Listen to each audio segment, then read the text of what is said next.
శుభ్రపరచడమే కాదు, తైలము రాసుకోమంది ప్రేమైన సగమా. ఇక్కడ గమనించండి, బైబిల్ ప్రకారంగా అంటే ఏంటో తెలుసా ప్రేమైన సగమా. చూడండి, నువ్వు దేవుని అభిషేకము పొందుకొని నీ ఆత్మీయత జీవితము జాగ్రత్తగా కాపాడుకుంటూ వెళ్ళాలి ప్రేమైన సగం. నువ్వు శుభ్రపరచబడినంత మాత్రాన దేవుడిని లోపలికి తీసుకురానివ్వడు. దేవుని సైతం నువ్వు నిలబడలేవు. ఎప్పుడు దేవుడు నిన్ను చూసి ఆనందపడతాడు? నువ్వు శుభ్రపరచడమే కాదు, నీ తైలమును నువ్వు రాసుకోవడం అంటే నువ్వు అభిషేకించబడకుండా ఆయన ఎదుట ఎలా నిలబడతావు? ప్రభు చెప్తున్న మాట గమనించండి.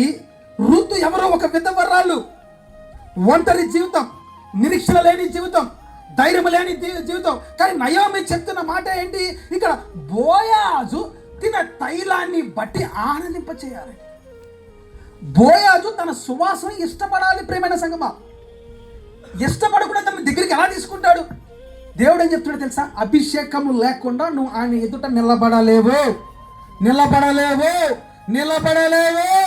ప్రభు చెప్తున్న మాట, నీకు దైవ అభిషేకము లేకుండా, దేవుని ఏర్పాటు లేకుండా అభిషేకాన్ని పొందుకున్న వారు ఆ అభిషేకాన్ని జాగ్రత్తగా కాపాడుకుంటూ ఆయన సన్నిధికి వెళ్తేనే ఆయన నిన్ను చూసి నీ సువాసనను ఆయన ఆనందిస్తాడు ప్రేమైన సంగమా.